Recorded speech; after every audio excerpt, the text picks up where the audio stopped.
이제 다윗의 준비를 통해서 솔로몬이 여호와의 성전을 건축합니다. 사실 다윗은 그 일평생 하나님의 성전을 건축하는 것을 위해 모든 만반의 준비를 다하였음을 보게 됩니다. 그리고 마침내 다윗이 늙음에 아들 솔로몬을 이스라엘 왕으로 삼고 이제 이스라엘의 방백과 레위 사람들을 다 모으는 것을 보게 됩니다. 참 다윗이 하나님 안에서 이 성전을 건축할 뿐만 아니라 이제는 이 성전을 통해서 하나님을 섬기고 또 이스라엘 백성들을 잘 다스릴 수 있는 그런 어떤 중심의 어떤 축을 그 일평생 만들어 나가는 것을 보게 됩니다. 그러니까 다윗이 세워갈 나라가 그냥 일반 세상의 다른 나라와 다르게 하나님의 성전 통치를 하겠다는 겁니다. 이것은 어떤 이방의 우상 제의적인 통치가 아니라 이 성전을 통해 하나님을 사랑하고 이웃을 사랑하는 이런 통치를 하겠다는 것이죠. 다윗이 나이나 많아 늙었음에도 불구하고 이렇게 하나님께 헌신하고 또 이스라엘을 어떻게 다스릴지를 끝까지 생각했다는 것은 참 놀라운 일이 아닐 수 없습니다. 이제 나이가 많아 늙었으니 이제 젊은 아비삭이나 끼고 이제는 기쁨이 즐거움이나 인생 말년에 그냥 이렇게 세월을 보내며 그냥 편안하게 지낼 수도 있을 것인데 그럼에도 불구하고 이 모든 것을 내려놓고 끝까지 이 이스라엘 나라가 하나님을 온전히 섬기고 또 백성들을 온전히 다스릴 수 있는 이 성전이라는 것을 세우고 또 그 성전에서 온전히 하나님을 사랑하고 이웃을 사랑하는 그런 여호와 신앙으로 이스라엘을 통치하겠다는 그런 이 중심축을 만들어 가는 것을 보게 됩니다. 여러분, 우리가 컴퓨터도 아무리 좋은 컴퓨터가 있어도 그 안에 그 컴퓨터를 움직일 수 있는 이 소프트웨어가 준비되지 않으면 아무리 성능 좋고 외장이 화려해도 아무것도 아니지 않습니까? 이스라엘 나라도 그렇습니다. 다윗이 그렇게 마지막까지 목숨을 바쳐 하나님 앞에 드리고자 했던 것은 이 성전이 준비되었습니다. 이 성전은 정말 만국의 많은 나라들이 우러러볼 정도로 웅장하고 정말 아름다운 성전이었습니다. 그런데 중요한 것은 그 성전을 움직일 수 있는 운영체제가 올바로 되어 있어야 되지 않겠습니까? 그러니까 그 성전에서 바른 마음과 구별된 마음과 거룩한 정신으로 그 성전을 움직일 수 있는 레위인들이 필요한 것이죠. 그래서 방백들과 레위인들을 모았습니다. 그리고 이 성전에서 섬기는 그 일을 감당하기 위하여 네 대로 24반으로 나누어서 24,000명씩 1,000명씩 24대로 나뉘어 돌아가며 섬기게 하는 것을 보게 됩니다. 뿐만 아니라 문지기로 또 섬기게 하고 그리고 재판관과 관원을 삼게 하고 그리고 하나님 앞에서 늘 찬송하는 자로 또 나머지 사람들을 세움으로 38,000명이 늘 하나님 앞에 서서 하나님을 섬기고 그 하나님을 사랑하는 그런 마음으로 또한 이웃을 사랑하는 이런 마음으로 그 성전에서 하나님을 올바로 섬기는 일을 하게 하는 것입니다. 여러분, 한 나라가 하나님을 사랑하고 이웃을 사랑하는 그 통치를 편다면 그것만큼 더 건강하고 부강한 나라가 어디 있겠습니까? 성전이 바르게 서 있습니다. 그리고 그곳에서 하나님을 두려워하고 경외하며 또 그 법을 배우고 그리고 그 하나님을 경외하고 두려워하는 이 법을 배운 이 지도자들이 나와서 백성과 이웃을 사랑하는 그런 통치를 펼 때 그 나라는 다름 아닌 선진국이 될 수밖에 없는 것입니다. 여러분, 사람도 아무리 몸이 건강하면 무엇 하겠습니까? 정신이 썩고 병들면 그 건강한 육신이 아무 쓸모자가 없는 것입니다. 빈 껍데기에 불과한 것입니다. 오히려 남을 해치는 도구가 되는 것이죠. 그러나 건강한 몸에 건강한 영혼이, 정신이 깃들 때 그 삶은 아름다워지는 것입니다. 물론 우리가 육체도 건강하고 정신도 건강해야 되겠죠. 그래서 다윗은 솔로몬을 위해, 이 이스라엘을 위해 솔로몬이 이 성전을 건축할 수 있도록 웅장하고 아름다운 성전을 세울 수 있도록 온갖 금과 은과 백향목과 심지어 장인들을, 목수, 석수들을 붙여서 정말 아름다운 웅장한 솔로몬 성전을 세우게 하지 않습니까?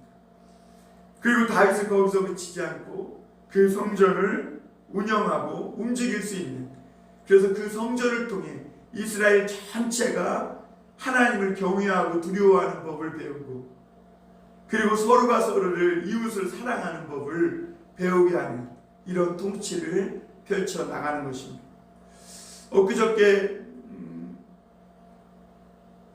뉴스를 보니까 시에라리온이라는 이 나라에서 그 세계에서 가장 빈민국인데요, 유조선이 폭발했답니다. 그런데 그 유조선에서 흘러나오는 기름을 받기 위해서 가난한 주민들이 몰려드는 거예요. 그런데 그것이 2차 폭발로 이어져서 수백 명의 사람들이 죽고 다치고 그랬다는 것입니다. 이런 것을 볼 때 그 나라의 지도자들이 어떤 마음과 정신으로 그 나라를 이끌어 인도하느냐가 얼마나 중요한지 모릅니다. 다윗은 이제 나이 많아 늙고 곧 죽을 것입니다. 자신은 영원히 이스라엘의 왕이 될 수는 없습니다. 그러나 하나님이 그 다윗에게 주셨던 이 하나님을 사랑하고 경외하는 마음, 그리고 이스라엘 백성들을 아끼고 사랑했던 마음, 아둘람 동굴에 있었을 때 상처받은 자, 마음에 눌린 자, 그런 모든 아픔과 상처와 고통을 받은 자들이 다윗에게 몰렸을 때 다윗이 그 한 사람 한 사람들을 다 사랑하고 품고 하나님 말씀으로 격려하고 위로하고 했던 모습을 보게 됩니다. 그러니까 이 다윗이 그렇게 이웃을 사랑하고 백성을 사랑했던 그 마음을 이제는 그 아들 솔로몬에게 이어가게 하고, 다음 세대가 성전을 통해 그렇게 하나님을 잘 섬기는 믿음과 신앙으로 바르게 설 수 있는 나라를 세울 수 있도록 오늘 이렇게 만들어가고 있는 것이죠. 그런데 문제는 무엇이냐면, 이런 레위 사람들을 모아서 각 반으로 나누고 일을 맡길 때에 어떤 문제가 생길 수 있다는 겁니다. 자, 우리 한번 거기 보겠습니다. 3절 4절 한번 보겠습니다. 3절부터 5절입니다. 레위 사람은 30세 이상으로 계수하니 모든 남자의 수가 38,000명인데 그 중에 24,000명은 여호와의 성전 일을 보살피는 자요, 6,000명은 관원과 재판관이요, 4,000명은 문지기요, 4,000명은 그가 여호와께 찬송을 드리기 위하여 만든 악기로 찬송하는 자들이라. 다윗이 레위 아들들을 게르손과 그앗과 무라리에 따라 각 반으로 나누었더라. 다윗이 이 레위 사람들을요, 이 레위 아들 게르손 그앗 무라리를 따라 각 반으로 나누었다고 말씀하고 있습니다. 근데 중요한 것은 이렇게 하나님의 성전에서 각 반을 나누어서 일을 맡길 때에 원망불평이 생길 수 있다는 겁니다. 왜냐하면 누구는 더 좋은 일을 맡겨주고 자기는 보기에 별로 시원치 않은 일을 맡겨주었다는 겁니다. 옛날 이 이스라엘 백성들이 광야에서도 그런 일이 있었지 않습니까? 왜 하나님께서 너만 제사장으로 제사하는 일을 너에게만 맡겼느냐, 너만 하나님의 음성을 듣고 너만 신령한 자냐, 그러면서 아론과 모세를 대적해서 아론과 미리암이 대적했던 것을 보게 됩니다. 또한 고앗 자손이 그렇게 했던 것을 보게 됩니다. 이런 것들을 볼 때 하나님의 성전에서 일을 맡기면서 어떤 분열과 다툼이 일어날 수 있겠죠. 그것은 신약 시대에도 마찬가지였습니다. 신약 시대에도 보면 고린도 교회도 보면 고린도 교회는 이 여러 가지 은사가 나타나는데 어떤 사람에게는 권위와 지식의 은사, 지혜의 은사, 또는 신유의 은사, 긍휼의 은사, 믿음 능력을 행하는 은사, 방언의 은사 등등 여러 가지 많은 은사들이 나타났지 않습니까? 그런데 서로가 서로의 은사를 가지고 서로 시기하고 질투하는 것이죠. 왜 하나님은 나에게 그런 은사를 주지 않고 저 사람에게만 주냐는 것입니다. 또 내가 받은 은사가 너가 받은 은사보다 더 높고 신령하고 좋다는 겁니다. 그런데 여러분, 이런 이 일들은 사실 아무런 쓸데없는 것이죠. 우리가 각 맡은 자리에서 최선을 다할 때, 그래서 하나님의 영광이 나타나면 그것으로 우리의 소명과 사명을 다한 것이죠. 여러분, 그리스도인이란 무엇입니까? 하나님이 내게 주신 사명과 직분을 알고 그 가운데서 만족하며 감사하며 나에게 주신 소명을 잘 감당하며 살아가는 모습이 참된 그리스도인의 모습인 것이죠. 그런데 오늘 다윗이 그 아들 솔로몬을 통해서 각반을 나눌 때도 보면 13절에 한번 보겠습니다. 아브라함의 아들들은 아론과 모세이나 아론은 그 자손들과 함께 구별되어 몸을 성결하게 하여 영원토록 심히 거룩한 자가 되어 여호와 앞에 분향하고 섬기는 영원토록 그 이름으로 축복하게 되었느니라. 하나님의 사람 모세 아들들은 레위 지파 중에 기록되었으니, 이렇게 말합니다. 그러니까 오늘 말씀에서도 보면 이 아므람의 아들들 아론과 모세인데, 아론의 특히 자손들은 구별되어 가지고 몸을 성결케 하고 영원히 하나님 앞에서 섬기며 분향하며 축복하게 되었다, 이렇게 말합니다. 많은 사람들이 불평이 생길 수 있겠죠. 왜 우리는 문지기고, 왜 우리는 떡 굽는 자고, 왜 우리는 성전에서 늘 이런저런 허드렛 일을 하고 너만 제사를 드리고 분향하고 축복하고 설교하는 일을 하느냐. 그런데 여러분, 이 아론의 아들들이 이렇게 구별되어 하나님 앞에 섬기며 영원히 섬기며 분향하며 축복하는 일을 받았지만 그들에게는요 정말 두려운 것이 있습니다. 여러분, 하나님 안에서 하나님께 가까이 가서 하나님을 섬기는 일을 하려면 죽음을 각오해야 하는 것입니다. 여러분, 그만큼 맡은 바 책임이 큰 것이죠. 사실 이 아론의 아들들이 구별되어서 하나님 앞에 가까이 가서 분향하며 섬기는 일들이 겉으로 볼 때는 좋아 보이고 최고 같지만, 그러나 여러분, 그 일은 하나님 앞에 언제나 긴장해 있어야 하고 하나님이 늘 그 사람을 지켜보시고, 그러기 때문에 잠깐이라도 한눈을 팔 수가 없고 하나님 앞에 늘 긴장하며 깨어 있어야 합니다. 여러분, 우사가 보세요. 우사가 하나님 앞에 다른 불을 들이다가 불이 나와 죽지 않습니까? 여러분, 맡은 바 이 책임, 이 소임이 좋아 보이지만 그만큼 죽을 위험이 있는 것입니다. 여러분, 대제사장은 7월 속죄일 때마다 이 허리에 줄을 감고 방울을 달고 들어갑니다. 왜냐하면 하나님 앞에 무슨 범죄한 일이 있거나 조금이라도 죄가 있으면 죽거든요. 그러면 죽으면 방울 소리가 안 나면 줄로 바깥에서 사람들이 끄집어내야 했습니다. 여러분, 사울 왕이 왜 하나님 앞에 그렇게 버림을 당합니까? 하나님의 주신 그 이스라엘의 최고의 권력자로서 정말 하나님을 제대로 섬기지 못하고 하나님 앞에 깨어있지 못했을 때 그의 영혼은 죽어갔고 그의 삶은 정말 엉망이 되었음을 보여야 됩니다. 여러분, 그런데 문지기나 떡 굽는 자나 이런 분들은 물론 자기가 맡은 일이 어떤 일 같이 이렇게 보일지 모르지만 그들이 떡을 구워주지 않으면 제사장들이 하나님 앞에 분향하고 떡을 갈아 내올 수가 없습니다. 그들이 문을 지키지 않으면 그 문지기로서 문을 열고 닫아주지 않으면 하나님 앞에 예배드리러 나오는 제사드리러 나오는 사람들을 맞이하고 또 어떻게 제사하고 예배할지 안내해 줄 수가 없는 것입니다. 여러분, 우리가 교회 안에서도 맡은 바 소임이 다 중요하고 소중합니다.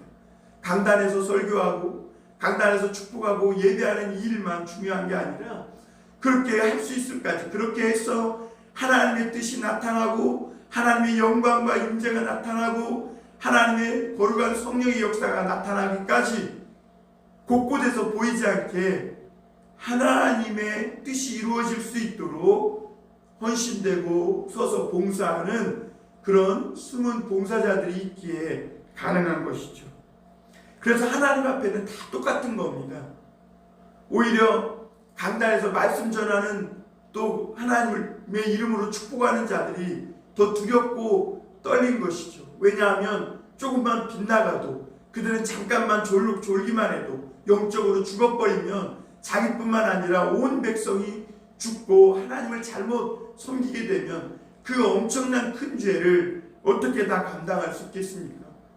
그러니 하나님 앞에 우리는 모두가 다 똑같은 것이, 똑같은 소임을 맡은 겁니다. 성전에서 하나님 앞에 맡은 소명은 귀천이 없는 겁니다. 성직에 무슨 귀천이 있겠습니까?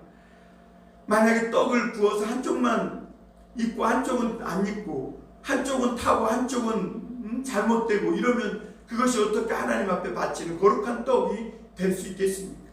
그러므로 여러분, 우리가 하나님께서 무슨 일을 맡겨주셨든지 나에게 우리에게 맡겨주신 바 직분을 감사하며 하나님 앞에 맡은 바 최선을 다할 때 기도하는 자는 기도하는 일로, 또 교회 청소하고 봉사하는 일을 맡은 자는 봉사하는 일로, 안내 맡은 자는 안내 맡은 일로, 또 목사는 목사의 일로, 또 선지자는 선지자의 일로, 또 복음 전하는 자는 복음 전하는 일로, 사도는 사도의 일로, 교사는 교사의 일로, 또 능력 행하는 자는 능력 행하는 일로, 방언하는 자는 방언하는 자의 일로, 이렇게 자기가 맡은 바 된 은사와 직분을 따라 하나님을 섬기면 그럴 때 하나님이 부흥케 하고 또 이 놀라운 거룩한 역사들이 이스라엘 백성 안에 일어나게 되는 것이죠.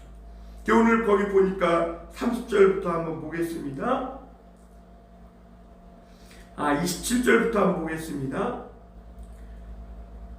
다윗이 유언대로 레위 자손이 20세 이상으로 계수되었으니 그 직분은 아론의 자손을 도와 여호와의 성전과 뜰과 골방에 섬기고 또 모든 성물을 정결하게 하는 일, 곧 하나님의 성전에서 섬기는 일과 또 진설병과 고운과로의 소재물, 곧 무교병 전병이나 과자를 굽는 것이나 반죽하는 것이나 또 모든 저울과 자를 맡고 아침과 저녁마다 서서 여호와께 감사하고 찬송하며 또 안식일과 초하루와 절기의 모든 번제를 여호와께 드리되 그가 명령하신 규례와 정한 수요대로 항상 여호와 앞에 드리며 또 회막의 직무와 성소의 직무와 그들의 형제 아론의 자손의 직무를 지켜 여호와의 성전에서 수종드는 것이다. 그렇습니다. 거기 보면 회막의 직무, 성소의 직무, 또 형제 아론 자손의 직무, 각각 자기의 직무들이 있는 것이죠. 이 직무가 무엇이든지 간에 골방에서 섬기든 성전뜰에서 섬기든 여호와의 성전에서 섬기든 또는 성물을 성결하게 하는 일 또는 하나님의 성전에서 섬기는 일이든지 간에 아침과 저녁마다 서서 여호와께 감사하고 찬송했다 그랬습니다. 이것이 다윗이 열어갈 나라의 그 중심, 예를 들면 원자력의 에너지가 나오지 않습니까? 그 안에 나오는 그 원자봉과 같은 그런 해결료와 같은 역할을 하는 것이죠. 그래서 이 이스라엘이라는 나라가 이렇게 각반으로 나뉘어서 이 레위인들이 하나님을 잘 섬길 때 그들은 분명히 깨어 있을 것이고 하나님을 두려워했을 것이고, 하나님을 두려워하니 어떻습니까? 함부로 행할 수 있겠습니까? 마음대로 죄를 저지르고 뇌물을 받고 마음대로 거짓을 말할 수 있겠습니까? 물론 그들이 하나님과의 관계가 깨어지고 하나님을 제대로 섬기지 못했을 때 이런 불상사가 일어날 수 있을 것입니다. 그러나 이들이 하나님 앞에 깨어있기만 하면, 믿음과 신앙으로 바로 서 있기만 하면 이 성전에서 흘러나오는 놀라운 하나님의 인재와 영광이 이스라엘 온 백성들을 치료하고 또 고치며 그 백성을 사랑하고 하나님을 사랑하는 그 놀라운 정신으로 온 나라가 아주 부강하고 건강한 나라가 되었을 것입니다. 오늘도 여러분, 하나님 우리에게 여러 가지 일을 맡겨주셨습니다. 여러분 직장에서도 여러분들에게 아마 이런저런 소임을 맡겨줬을 겁니다. 여러분, 내게 맡겨준 일들, 그거 사람이 맡겨줬다 생각하지 말고, 내가 식당에서 그릇 나르는 일을 하든 마당 청소하는 일을 하든 뭐 고기 자르는 일을 하든 뭘 하든 그것이 하나님이 내게 맡겨준 소임이다 생각하고 그런 일들을 최선을 다할 때 그 회사에서도 꼭 필요한 사람이 될 뿐만 아니라 온 나라에서도 또 내가 이렇게 작은 일에 최선을 다함으로 또 이 나라의 이 경제의 한 작은 부분을 감당하고 있다는 것, 그리고 나아가서는 하나님 안에서 하나님 나라를 이루어가는 데 있어서 이렇게 작은 역할을 하고 있다는 것을 잊지 마시고 최선을 다해 하나님이 내게 맡겨주신 바 그 은혜와 직분을 감사하며 맡은 바 된 소명을 감당하는 저와 여러분이 되시기를 주님의 이름으로 축원합니다.